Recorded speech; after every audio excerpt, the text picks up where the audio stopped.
Buenos días, buenas tardes o buenas noches, mi nombre es Pablo Asada y esta es mi exposición para la materia de Introducción a la Gerencia Musical.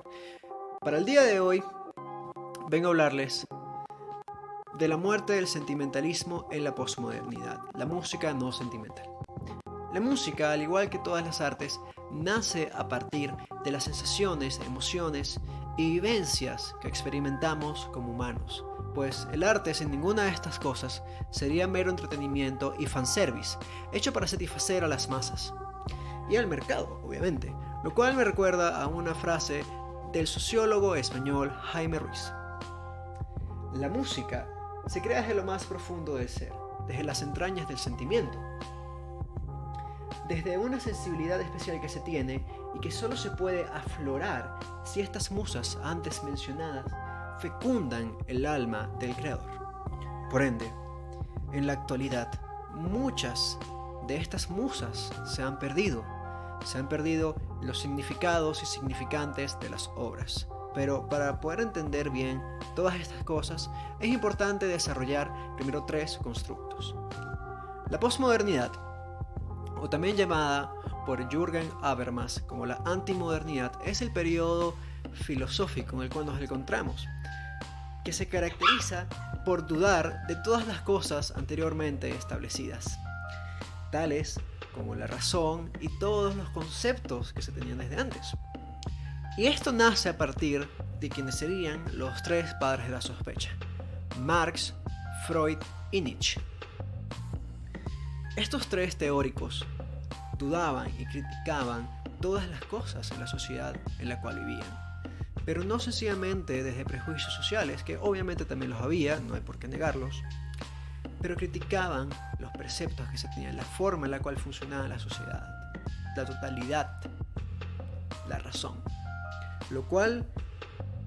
dio muchos movimientos tales como la teoría crítica, la transvanguardia, el postestructuralismo.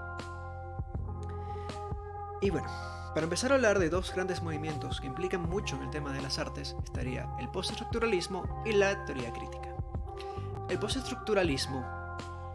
es un paradigma más que todo usado en las ciencias sociales que se encarga de dudar de la lógica y de la epistemología, es decir, la forma en la cual se construye el conocimiento. Pues, según el positivismo lógico, es posible entender la realidad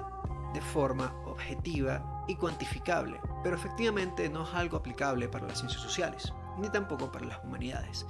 porque siempre se estudie el objeto que se estudie, siempre va a haber sesgos, siempre va a haber subjetividad. Y más que todo al venir de una época resaltada de cierta cuantificación y objetivismo y poder tener ese prejuicio de que podemos entender todo, la realidad, podemos entender el mundo, cómo funciona en su totalidad, nace la deconstrucción de los significados, que busca acabar con el dualismo cartesiano y con el maniquismo. También en cuanto a otra gran teoría, vendría a ser la que nos dio la escuela de Frankfurt a partir del psicoanálisis freudiano y a partir de la dialéctica hegeliana, que sería la teoría crítica. La teoría crítica nace a partir del precepto de que la razón no ha funcionado. La ilustración y todas las cosas que nos ha dado no han servido para la liberación de los humanos, pues estadísticamente, por más que tengamos más libertades, hay mayor depresión, hay mayor tristeza. Y esto se debe a que efectivamente siguen existiendo mecanismos de control, pero que funcionan, por decirlo de alguna manera, por debajo de la mesa. La teoría crítica busca suplantar una ideología existente por una nueva ideología que nace a partir de las críticas de la ideología ya establecida. Y a partir de esto nace una separación entre el conocimiento y el individuo, el entender el conocimiento a partir de su psiquis, es decir, el periodo sociocultural y económico en el cual se desarrolló, y entender el control de las masas a partir del entretenimiento, lo cual nos lleva al siguiente punto, que sería la música postmoderna. La mal llamada música clásica, o mejor dicho, música académica, siempre nacía a partir de un metarrelato, dado que la mayoría de sus composiciones tenían este fundamento. Pero a partir de la posmodernidad viene lo que sería la música reaccionaria y la música experimental. La música reaccionaria nace a partir de ciertas circunstancias sociales, como una consecuencia de algún evento sociocultural, tal como sería la esclavitud en Estados Unidos, que dio pie a lo que serían los field holler y el negro spiritual, que a su vez fueron evolucionando en el gospel, en el blues, en el jazz, hasta llegar al rock and roll. Y aquí es donde vendría el tema de la experimentación, donde principalmente en la década de los 60 se comienzan a tomar elementos de distintos géneros, tales como el jazz, el blues, el gospel, incluso yendo a temas del barroco, temas clásicos, world music, e incluirlo en una pieza de rock o en una pieza de pop, lo cual llevaría a grandes movimientos como el art pop, la psicodelia, el art rock, el rock experimental y el rock psicodélico, donde habrían grandes bandas que abrirían fronteras inimaginables, como es el caso de The Beatles, de Rolling Stones, The Who, Pink Floyd, Moody Blues, David Bowie, entre otros. Pero todo esto, de cierta forma, fue decayendo a medida que la industria del consumismo iba tomando más fuerza, lo cual llevó a la música gastronómica. La música gastronómica es un término dado por Umberto Eco que consiste en ver que la música deja de ser música, de tener arte y sencillamente se crea para dar un producto y satisfacer a un público. Esto también se debe mucho a la democratización cultural, donde cualquier persona puede acceder a la música, puede acceder a cualquier tipo de arte, que a su vez, hablando ya de temas de economía cognitiva, mientras más simple sea un producto de digerir, este será obviamente más consumido. Pero esto lleva a una destrucción de lo que sería la música, lo que serían las artes, lo cual tiene que ver con una frase de Theodor Adorno. En la actualidad, la expresión y la comunicación se autodestruyen, puesto que la sociedad de masas comercializada toma toda forma de comunicación, volviéndola trivial, alienándola y transformándola en un mero producto.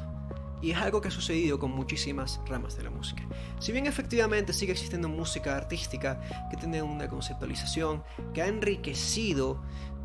su concepto, que ha enriquecido su género con melodías, armonías e incluso a nivel lírico de otros géneros, tal como sucedió en lo que sería la música experimental, actualmente es la música menos consumida, pues según todas las estadísticas provenientes de Spotify, la música más consumida es la música urbana y la música pop, que efectivamente podemos hablar que no tienen un gran contenido artístico. Ya finalizando todo lo expuesto anteriormente, es importante recalcar y entender muchas cosas. Primero, a la mayoría de las personas les hacen creer que consumen arte, y es algo de lo cual habla de hecho la teoría crítica. A nosotros como individuos, como personas que consumimos arte, que consumimos entretenimiento, la mayoría de las veces nos hacen creer que sí, efectivamente, que todo lo que consumimos es arte, tiene un trabajo detrás, tiene una carga simbólica, cuando no, sencillamente son productos comerciales hechos para satisfacer lo que quieren las masas, o lo que las masas creen que es.